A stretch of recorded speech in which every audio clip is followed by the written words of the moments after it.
in conversations, particularly with the minyan that's been started in the last year and a half, to develop with our younger folks a place to learn and to continue. Tonight we celebrate 50 years. The shul today barely is discernible from what started 50 years ago, as Rabbi Emanuel just described. A shul that could barely get a minyan, and now we have 4 full minyanim plus a teen minyan every Shabbos in this building. This is your shul. Every single person, wherever you find your place of comfort, the shul is a place of diversity, of warmth, of openness, a place that's non-judgmental, and every single one of you have a part in it, wherever you find the place most comfortable to daven. And it's a beautiful thing what happens every week. Friday night we're all together, and Shabbos, everybody finds where they're most comfortable, whether it be here in the main shul, in the early minyan, in the kollel, in my minyan at 9 o'clock. We're all together sharing the same ideals that were created to create a place of warmth, of openness, that's not judgmental, and that's filled with people who want to be inspired and who want to grow. This is your shul. Every aspect, every single person is appreciated and adds to that. And together, we will build and continue that for the next 50 years. Together, every aspect of that coming together to form the new future of that which is Beth Jacob. That vision which we will build, a sanctuary which we will shortly unveil, is the part that we all have in our future. To share that, I ask Rabbi Feldman to come and share those words.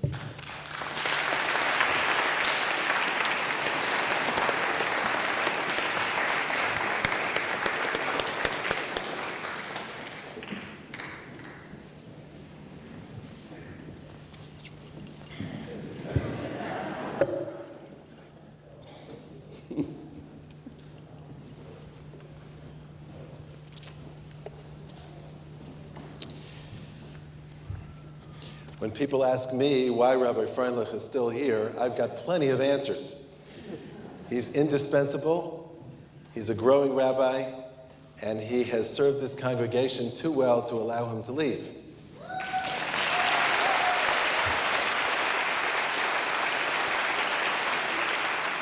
While I am mentioning the privilege of serving with this partner, I think it is appropriate at this point, and I meant to mention it earlier, to notice Mr. Fred Glussman, who was a partner with my father and with so many of you for so many years in running this shul as executive director.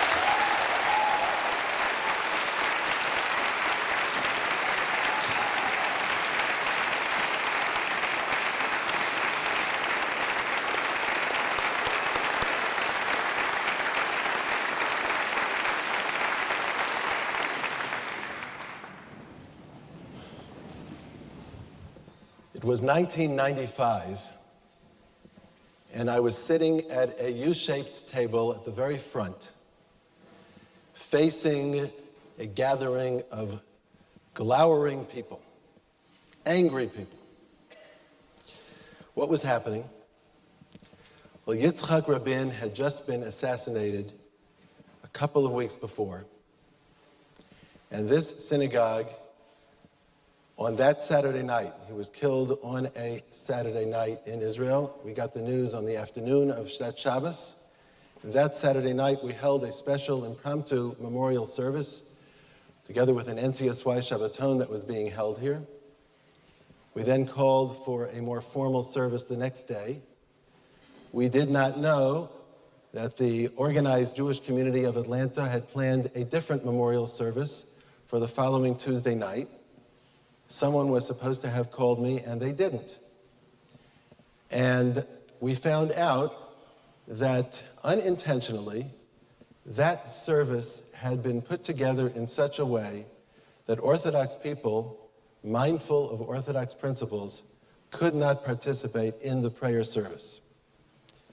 And so I was disappointed because I wanted to gather together with the rest of the community in such a terribly tragic occasion, but I couldn't. I did not complain. I was quiet about being left out, and I sat it out. The next week, a full-page story in the, I believe then it was the Southern Israelite, was entitled, "Where Was Rabbi Ilan Feldman?" And I felt a bit misunderstood, and I also understood why everyone else would feel so frustrated that the rabbi of Congregation Beth Jacob wasn't there when Yitzhak Rabin was being memorialized. And then I got a call from the Community Relations Council of the Atlanta Jewish Federation. They would like to have my attendance at a meeting to discuss my absence from this particular memorial service. Interesting. I agreed to come. And then I got a call from a member of this congregation who was on the committee, Butzi Siegel, may she rest in peace. And Butzi said, "Rabbi, you better get out of town. They are dressed for bear." And for some reason, I was not really that concerned. And so I came to this meeting. It was a lunch meeting. And I walked in, greeted a few people, got in line for the buffet lunch, looked for a seat, tried to sit down at the end of the table, thinking that there was an agenda for the meeting. And someone said, "Rabbi, why are you sitting there? Please move to the front of the table." And I said, "Well, I don't want to dominate the agenda." And they said, "You are the agenda." And what I said to them then had absolutely miraculous results.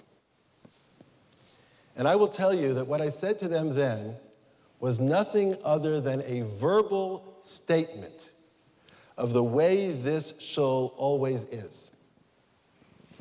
And what I said to them then was the result of what you and this shul and its history taught me. You see, I told them the truth. I said to them, "Folks, we got a real problem here. You don't know my agenda for this community. My agenda is that every single Jewish citizen of the city of Atlanta should become fully aware of the beauty of the Torah and of halacha and of Shabbos and of kashrus and of mikvah and of everything that God wants us to observe." So you can imagine my frustration at looking so bad to be counted out of the memorial service that everybody in the community came to, and I couldn't come. I looked awful. But I said to them, I am committed first and foremost to the observance of halacha and to the standards of our people. And even when it hurts my agenda, when now you get to be angry at the Orthodox rabbi, which is exactly what makes it easy to ignore what I stand for, I had to do that because I cannot make all kinds of considerations about Jewish law. It is what it is, and I can't change it, and I don't want to change it. Well, first person who spoke after that stood up and said, "You know, I know Rabbi Feldman really means what he says because he was with me on a trip to Israel on a Federation mission, and he was absolutely the nicest person on the bus." And then someone else stood up and said, "And I knew his father, and his father was even nicer."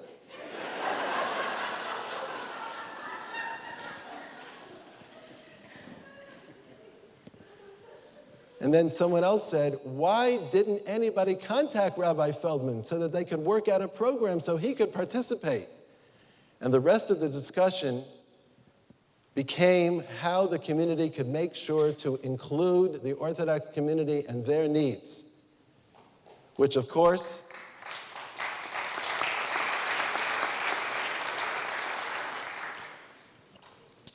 was the result of the fact that out there, this community is very much aware of the stand that this synagogue takes. The fact that in spite of the personal deviations that sometimes occur from observance of Jewish halacha. The community as a whole has stood by the concept of halacha and stood by the word of God and stood by the study of Torah and stood for adherence and commitment and passion and no compromise. Everybody knows that this synagogue stands for that. And as Rabbi Freundlich mentioned, or was my father, the integrity of the community, that no matter what the level of personal inconvenience it might mean, the members of this synagogue support the standards of this shul. It's known out there, all I had to do was represent you. And the reason I was able to do that, and here's the point, my friends, the reason I was able to do that is because you actually gave me light. You are my teachers. I was raised in this shul. You read in the bulletin that just arrived in your mailboxes a few days ago. I stood here exactly 50 years ago tonight as an 8-year-old in the choir singing for the dedication of this sanctuary. You're my teachers.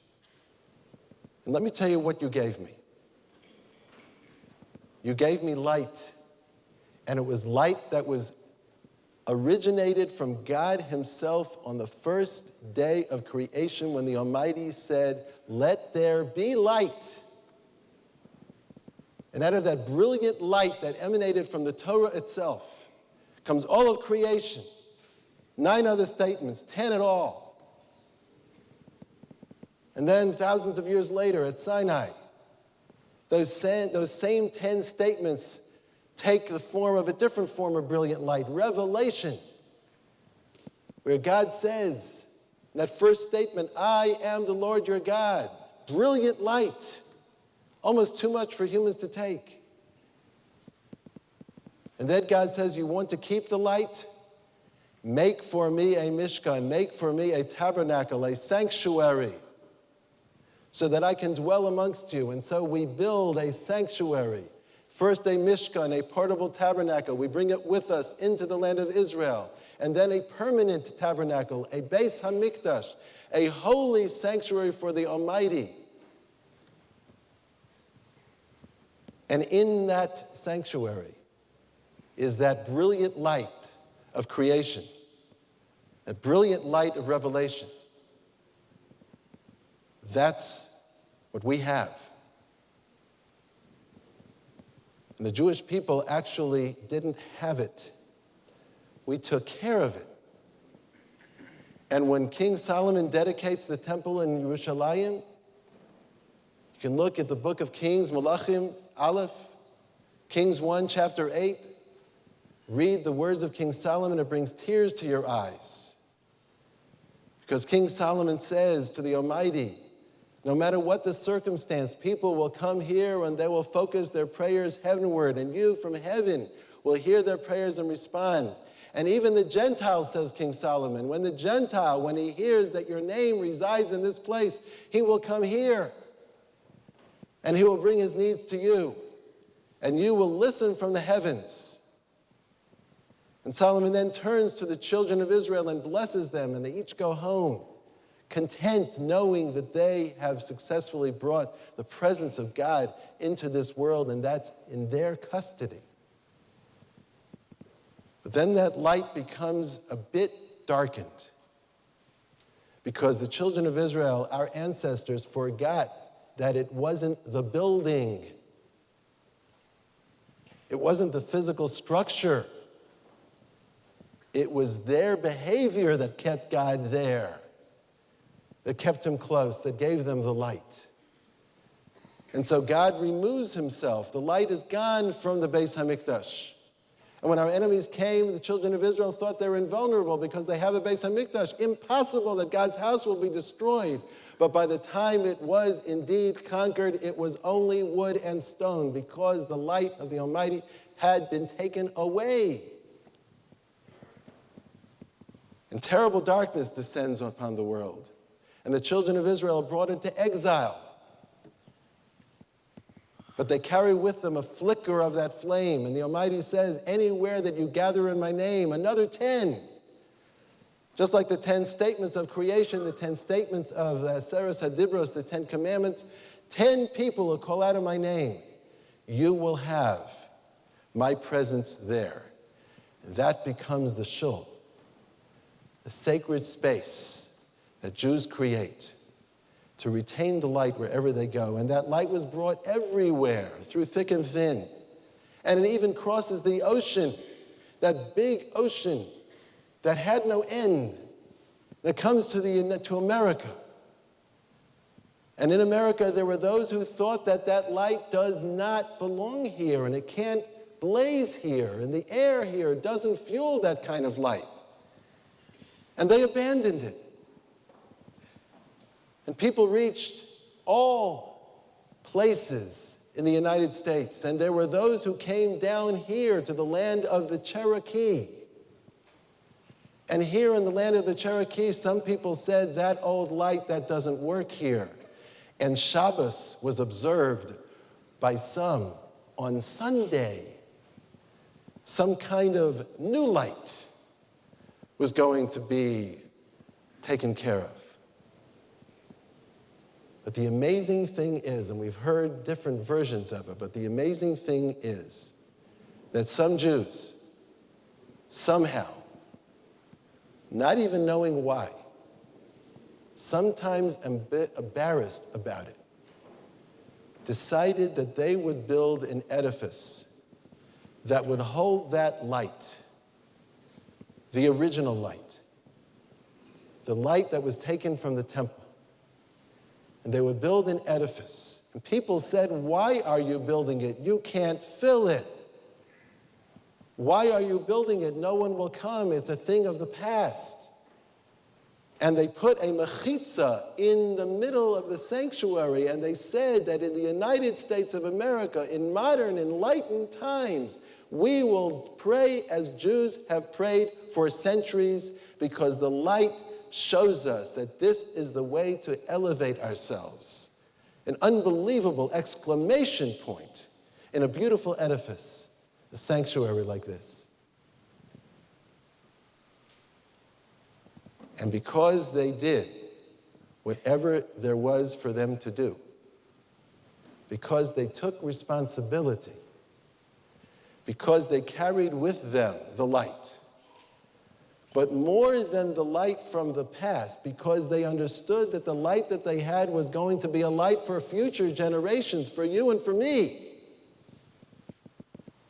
Because they were so insistent on providing light for those who would come afterwards, we have the miracles, the development of a community where Torah study is a standard, where brotherly love is a standard, where openness and hospitality and growth and challenge and sanctity and work on oneself in the eyes of the Torah by the guidelines of the Torah, where those kinds of things are actually real and palpable for people. All because a few good men and women took it upon themselves to provide a home. And now we come to the present day. We find ourselves on this evening thinking about those people who built that place. And we might wonder and we marvel, did they have a vision for all of this? Did they know that this would develop? Did they know that traffic would stop every afternoon at 3:30 or 4 o'clock when the Torah Day School of Atlanta got out of school? Did they know that on Saturday, this neighborhood would be known around the city as a place where families are strolling up and down the street? Did they know that there would one day be a community where it was fairly normative for adult families, for adults and children, to get up, sell their homes, and move into a neighborhood and begin to walk to shul and begin to host people or be hosted for hours every single Shabbos afternoon? Did they know that that was going to happen? They didn't. They just did whatever had to be done.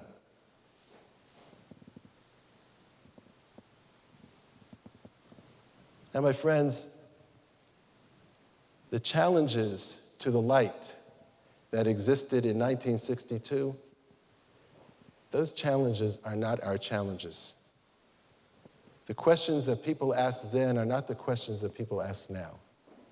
In 1962, someone would be reasonable to wonder if you could be an Orthodox Jew in the United States of America. In 1962, you could reasonably predict that it was only a question of a generation or two before this ancient orthodoxy faded. That's not a question today. We're not asking, can you be Orthodox in the United States?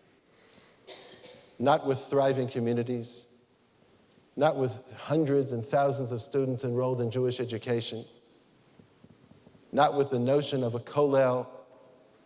We're one of the few congregations in the country that has a physical connection to a Beis HaMedrash, a house of study devoted to the study of Torah that is open from 5 o'clock in the morning till at least 11 at night, every single day of the week. I may be minimizing the hours. It's not a question nowadays because of the work that you've done and because of the embrace that you have provided. But there are questions. There are questions about Orthodox life. Are we Jews who are committed to the well-being of the broader Jewish world? Are we, in our sophistication and in our well-developed communities, unintentionally withdrawing from awareness of the rest of the Jewish world? Have we forgotten about the light of the Torah that God entrusted to us so that everyone would have it?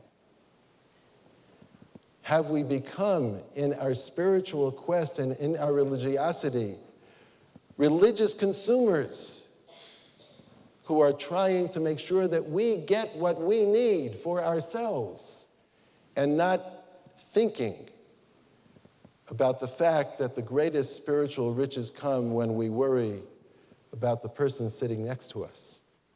And not only the person sitting next to us, but the person who will sit after us in our own seat.